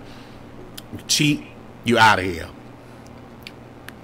I don't have no questions. I mean, unless the stipulations are you're living or you're involved in an open relationship, which we would have discussed because And we which we followed wouldn't we followed the 5 F's, which we wouldn't have unless the open relationship is that we invited somebody in. That's different. Absolutely. That's not an open relationship. That's a one and done. That's a one and done. Or you're coming around often and you're a part of this relationship. No, So you wouldn't be a part. polygamous relationship. You don't have no roles. You don't have no roles. But so you you're a come toy. around often, right? You're a toy. Exactly. And know your role. I'm just saying. But I don't need. I'm not. You into good with the one dating often? No. Mm-mm. I just think it takes I'm not a into lot that of having sex with a whole lot of people. That's just right. You know, I'm good with one person. Who you had sex with last week? Shit, I done forgot. Who they had sex with last week? Oh shit. Yeah, who had knows? sex? No, they had sex with all those people, and you already know. Scientists say if you have sex with one person, you also had sex with all the people they had sex with. That's a lot. No thanks. That's and that's how HIV is passed. And we have to be safe. Know your status. Hashtag know your status. Because what you don't know is that certain people's immune systems can fight off the bacteria. That's why they become undetectable. But it could be dormant and then passed upon that next person, and they still can test negative, but you can test positive, and then you're wondering where you got it from, but you actually got it from that person that tested negative, and you just don't know. Wow, I did not know that. Mm-hmm. Thank you to our fearless leader. I don't want it. Look, that's a nugget of information. Y'all take notes. Ain't nobody got time to be coughing up no lungs at home. I'm busy. I have a lot of shit going on. Absolutely. Look, we got our daytime. We got our nighttime. It's a lot going on. And I gotta go to the Dominican. So 2 do I. times a year. Look, so do I. Because you're not leaving me next time. Look, I said to you, what I say on Facebook, it's time for a vacation. When we go, that's where I might be promiscuous. I'm sorry. No, that's not true. Look, just because you're in another country don't mean the disease don't follow. Thank you. Well, we need to get paid. One exception. We need to get paid. We need to take a break. We'll be right back with Salacious Life with Dr. Wren and Marnie.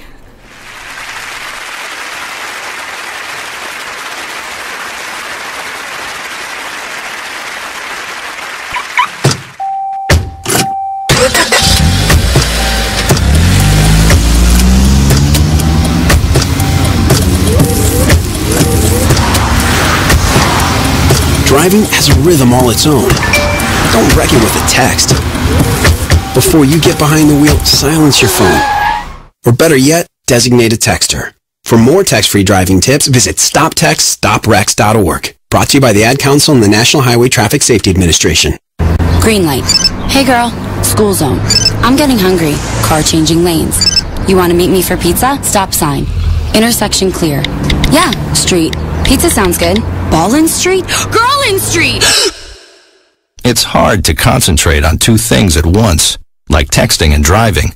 Stop the text, stop the wrecks. How will you stop texting and driving? Tell us at stoptextstoprex.org. Brought to you by the National Highway Traffic Safety Administration and the Ad Council. Hey everybody, check out what you missed on the one and only Be Inspired radio show. I'm just thankful this year I've dealt with, some growing pains, and I've overcome some things, and I've also, accomplished some things in the process. I've learned some things. I learned that everybody loves your work until they got to pay for it. That's what I learned. That's what I learned. I learned everybody loves what you do. I mean, not always. Listen, the Bible says money answereth all things. Well, okay, and there is a place. There is a place where finances is necessary. And when you got kids and when you got a wife and then you doing everything and you top dog at what you do, especially when you weren't in the same place like with this radio show, you ain't in the same place you were a year ago. Should nobody be coming on the show and not donating to your show? Can you say that on my show? Should nobody be coming to your show? Can you say that in the middle of the live? Yeah, make that a promo, please. Should nobody come on this show without donating? That is a nice commercial. I don't care if it's $20. Donate. Tune in to Be Inspired every Wednesday live at 7 p.m. right here on BeExposedRadio.com. You are listening to BeExposedRadio.com, the home of Talk Lately with Monty, every Tuesday at 7 p.m.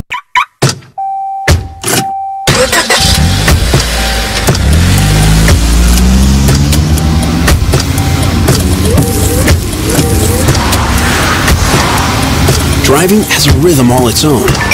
Don't wreck it with a text. Before you get behind the wheel, silence your phone. Or better yet, designate a texter.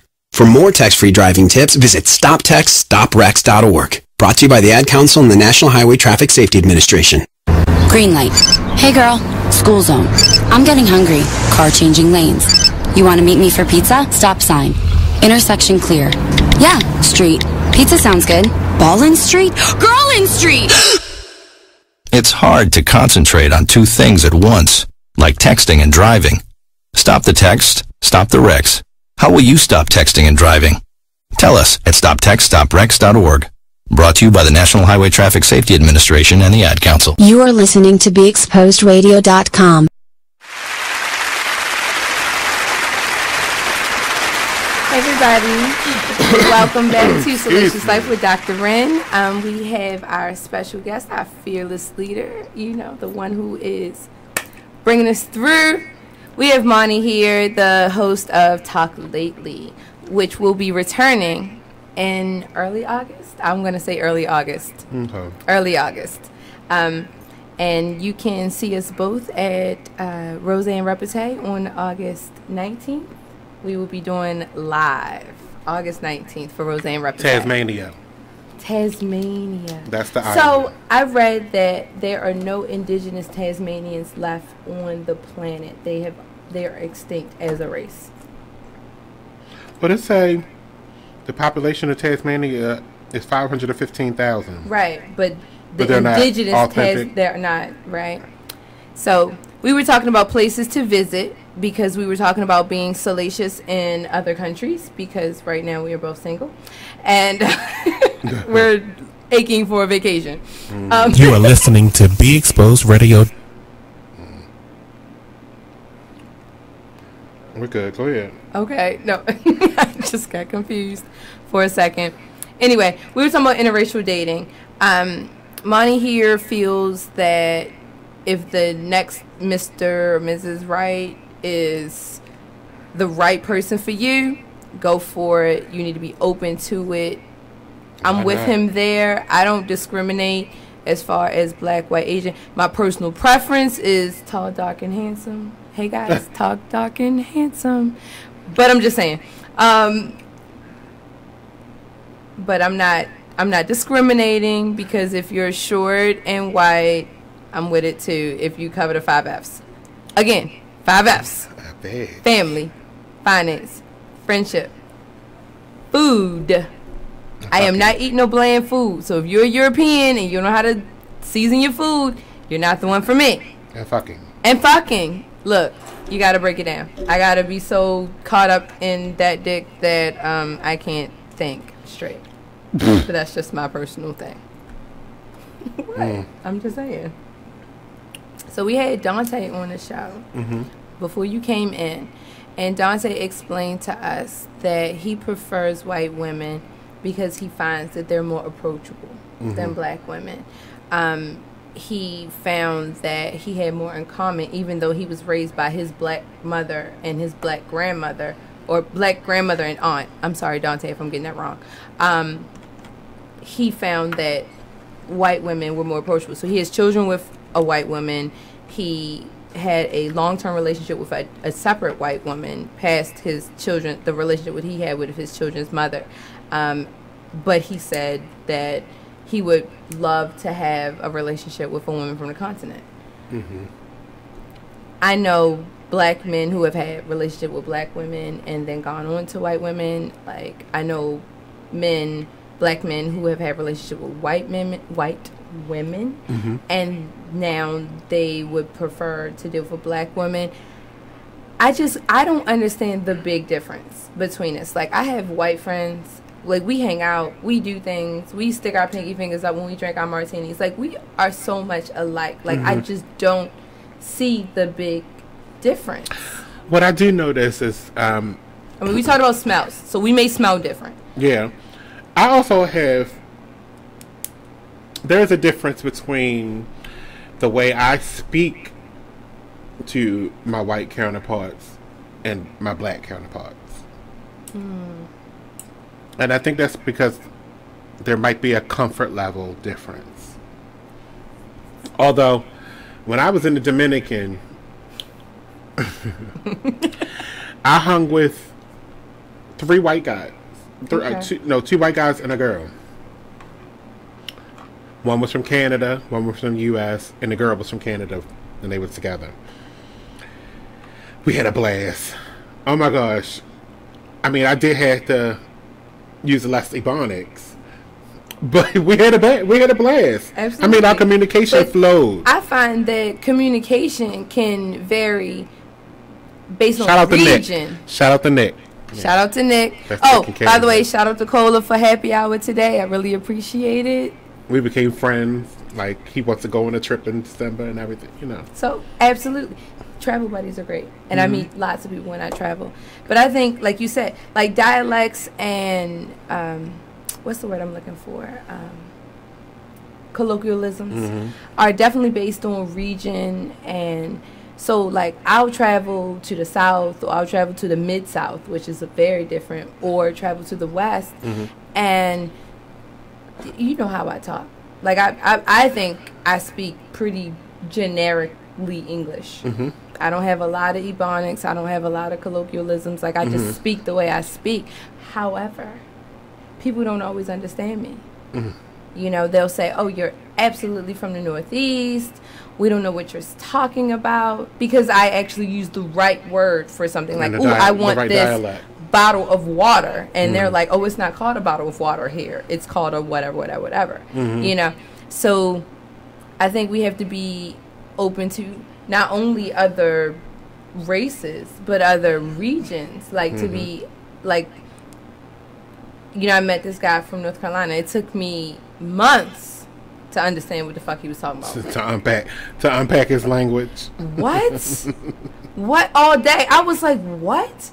Speak English. I am speaking. You are not speaking English. I met someone who didn't speak English who spoke better English than you. So I think, but he might have been the right one. But he wasn't the right one for me. Mimi says she can't wait for the DR. Absolutely. DR is coming soon. We're all going. We're going to have a blast. We will if you want to go, I'm going to send out an invite roughly by the end of this week, and all the details are being provided. I'm waiting for my travel agent to give us some more details on flights, because I only like to fly direct. It's only 4 hours, 3 hours and 55 minutes away. Now, because we're so early, it's only still July, and the trip is December the 15th. There are no direct flights right now, except for through Southwest. Southwest. What happened to my tongue? I don't know. Southwest. Oh, that damn fruit. Right. And a lot of travel agents don't use Southwest because they don't offer first class upgraded seating. Right, upgraded seating. And I guess people don't like that because they like the option of being able to upgrade. But I don't care. I need to be on the plane and off the plane in less than 4 hours. Absolutely. 4.5. I don't want to have to sit in an airport and change flights. Or the worst, I flew to, I was flying to Hawaii. I had a changeover in Cleveland. I had to run from my plane that I got off of, my connection to make my, I literally had to run to the point where finally the golf cart looking person came up next to me, picked me up and took me, because they were holding the flight because I couldn't literally run from one side of the airport to the other in Cleveland. Like, it was bad. I've been through one of those situations before, but all the other flights were like 6.5 hours long. But that's just flight time, not with including the layover. So it was like from 6 a.m. to 11, and then your next flight is 3 to 9. What we gonna do? No. Unless we gonna about to go have a nice 5-star meal. And then you take me out of the meal way. Why do I have to go all the way to Cleveland to come for you back to take me to the down DR? to the Dominican? I'm with you. I'm with you. So we didn't guys, get there to 9:35. So I'm not doing those flights. we're not doing those. We're doing direct flights to the DR. We are all gonna have a blast. So he'll be sending out invites sooner than later. December 15th, we will be having a salacious, unapologetic Christmas, Hanukkah in the Dominican. Here's my suggestion too, because this is a good point. Take an airborne before you go, and an airborne on your way back. That way you can avoid getting sick from the climate change. There's going to be a climate change. It's going to be cold. It's going to be cold here. It's not going to be cold there. Hot as hell there. It's still going to be 90 degrees put that there. out there. Let's just put that out there. It still reaches 90-degree weather up there, down there. It's at the equator. If it's an idea, we can revisit this whole interracial dating once we get there. Ooh. I mean, I can go live. We can talk about interracial dating. We can see the plethora of choices that they provide in the beautiful Dominican Republic. I'm just saying, because it's a plethora. You know it is. I think that's where my dark skin thing came into play. Because you used to like light skinned people until you got to the Dominican. And see, in the Dominican, you can find these beautifully dark, like rich. They almost look like they were carved from ebony. They're amazing. It was so interesting because I had a conversation with a native Dominican guy who said when he was born, he was light skinned, like very light skinned. And he got darker as he got older. As the sun penetrated that skin, it made him dark skinned. Like his mother is very light, but she doesn't come outside a lot. She works indoors and all that kind of stuff. But the guys,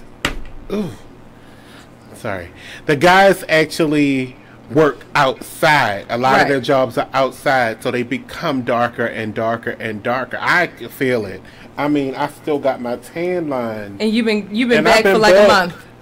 Look at that. Right, I see it. That tan line is still there, and I've been back for weeks. I need to go because I didn't get enough tan yet. I am still deliciously light skinned, along with being deliciously improper. Right. Do you think that's my complexion right there? So you've dated light skinned and dark skinned people? No. Just light skinned people. Just light skinned. I wonder, like, I can't say that because Wait. Brown to light. Brown to light. Okay. Because I wonder how much.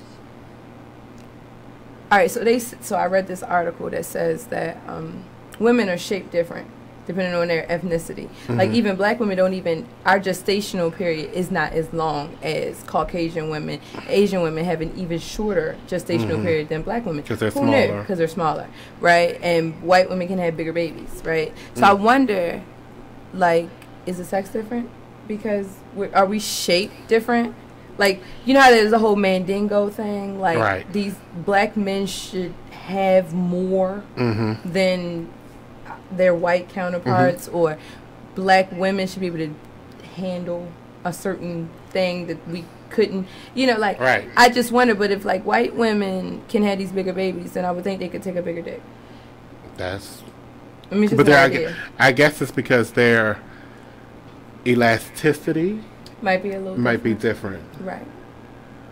That's interesting. I just wonder. You know, and I wonder if, you know, guys that are less blessed prefer Asian women because they are smaller. Do you know what I mean? To counter the lack in size. I know that's what I heard a couple black guys say, that they would prefer Asian because it's tighter. It's tighter. It's smaller. Yeah. It was just something I've been reading, like, all day. I've been getting comments from. And then there's also that gymnastics thing. They can flip on it. Flip on it. So, all right, women, white and black, we need to learn how to flip on it, because Asian women can flip on it. I'm just saying. I ain't with it, but look, I'm too old for some gymnastics shit. I'm good at what I do. You should be happy with that. Karate chop their way to the penis, you know, all kinds of stuff like that. Look, you should already be groomed. We shouldn't be having to karate chop our way to anything. We talked about grooming last week. Or week before. That was racist. That was really racist. I'm sorry. I do not mean to. That was Monty. I'm blaming it all on him. It was me. I am not a racist woman. I talk race.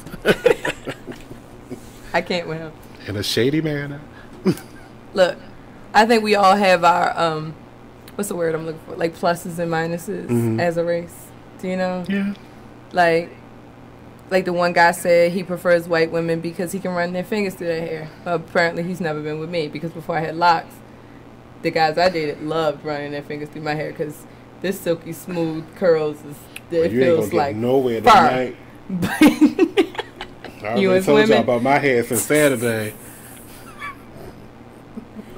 But with that being said, like, Hispanic women have the same thing. There's guys that talk about they like brown skin. You get that. You can get that with Asian, black, or Hispanic. Like, brown skin comes across the, it comes across the globe. You know, like you said, depending on the climate and where you are. Yeah. You know, so for me, I don't understand how you can. It's almost like typecasting. Do you know what I mean? Yeah. Like assuming that people are going to be a certain way because they are who they are. You know, like. There's the all black men are dog thing, and there's the angry black woman thing, and there's the sedated white woman thing. It's a certain type of man that is a dog. I agree, but I don't think all men are dogs. They typically admit to it right once they're comfortable. Not around you, the person they're dating, but they'll say something to their friends that I have you like, So keep your ears open. Right, that's why I don't date people right off the bat. We can be friends for a second. We need to know each other. Friendship is important. We talk about family and friendship. Those are the first F's. I need to date. Family and friendship. We need to date. And then it's also my investigatory process, because I also have to meet a friend of yours. So then when we all comfortable and we sitting around and that conversation you have with your friend, I'm all ears. Monty P.I. is in the building with us tonight. I'm interested because I have a issue, and I call it an issue because I think it's a good issue to have, with opening my home to new people, because I don't like people touching my stuff. One, and if I'm not comfortable with you, I don't want you to sit on my toilet seat. Well, I think you should be very protective of your toilet seat. I am. That's a very intimate piece of furniture. It is. It is. So I'm so glad I bought my new house with a guest bathroom. Guest bathrooms are very important. All right, guys, we're going to take our break real quick. We'll be right back with Salacious Life with Dr. Wren.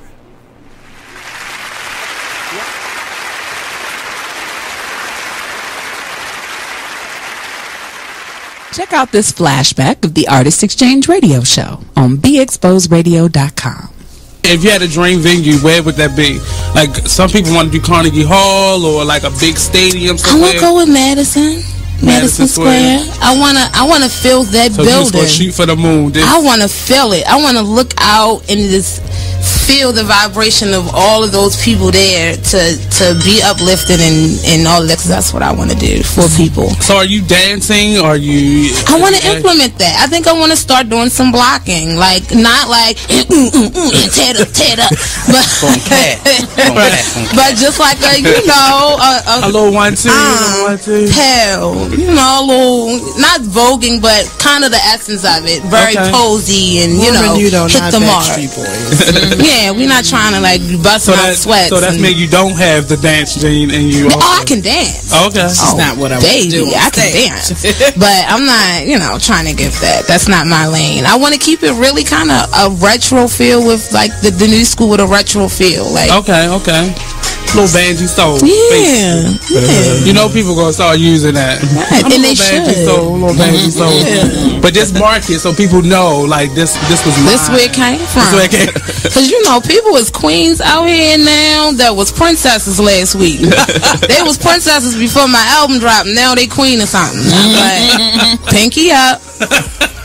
I cannot. The Artist Exchange Radio Show every Friday, 7 p.m. to 9 p.m. Every Saturday, 12 p.m. to 2 p.m. Real artist, real talk, real live on BeExposedRadio.com. Hey everybody, check out what you missed on the one and only Be Inspired Radio Show. Now here's one little speech I'm going to give you before I get into the next article. Here's what I want to tell you. Still, fear is big business. Fear is big business. I'm not telling you not to be alarmed by what you're seeing. I'm not telling you not to be concerned. What I am saying is not to buy into the notion that we should be afraid. You should be informed. You should be aware. You should start educating yourself about some things. I don't have the solutions. I don't have the answer. I wish I could say that if you did X, Y, and Z, you might not get shot by the police. I wish I could tell you that, but I can't.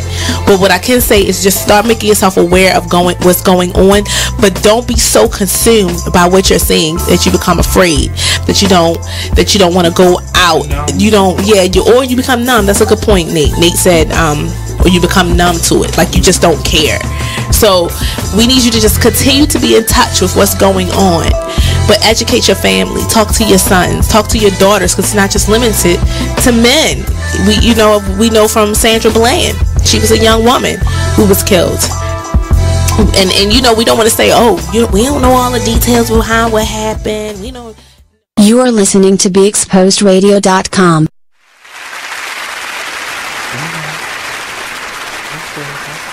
Hey everybody, we are back with Salacious Life with Dr. Wren. We got our fearless leader, Monty, with us tonight from Talk Lately radio show that airs on Tuesdays.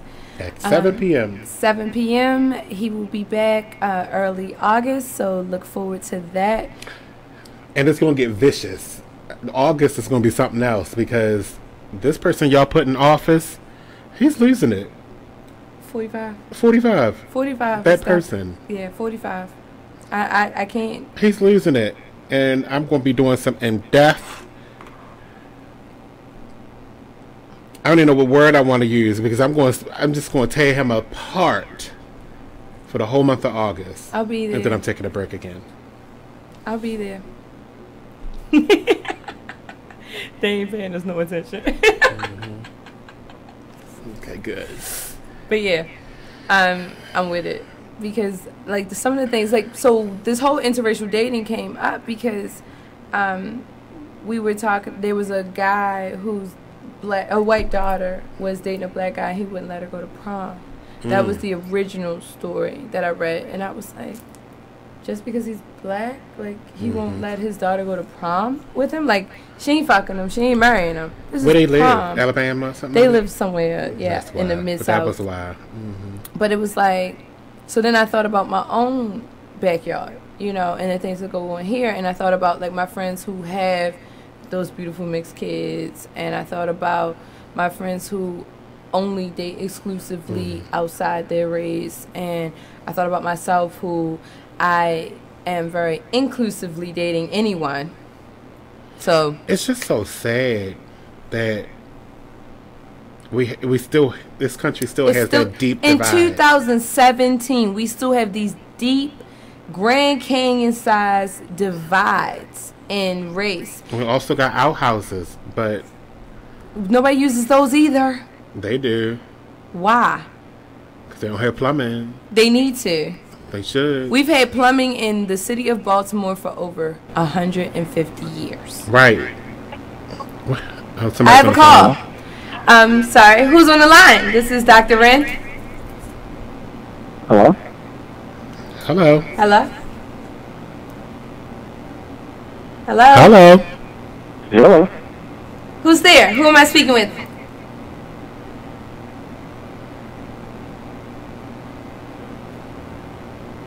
Hi. Are you still there? Yeah. Caller? Who am I speaking with? Tyrell. Tyrell. So what are your thoughts Yeah. on interracial dating? Well, I was in a very long-term relationship with a Caucasian woman, so I Are have you an a African little bit American of man? insight on it. Huh? Are you an African American man or Asian? No, she was white, But what are you? black. Oh, you're a black man. Okay.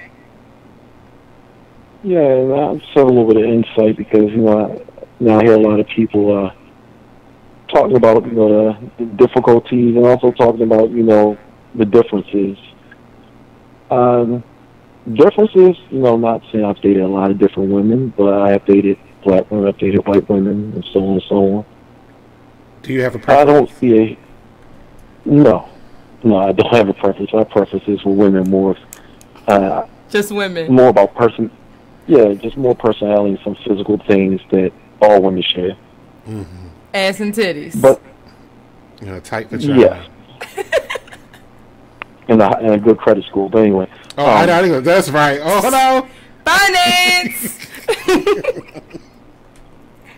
But some of the obstacles, we started dating in the early 2000s, and it was a little difficult. We didn't have issues with each other. There was nothing being uncomfortable with each other, but when we would go places, the looks, the dirty looks, the words, I literally had sisters walking up and saying stuff to me like she wasn't even standing there, like I can't believe you, like, for real?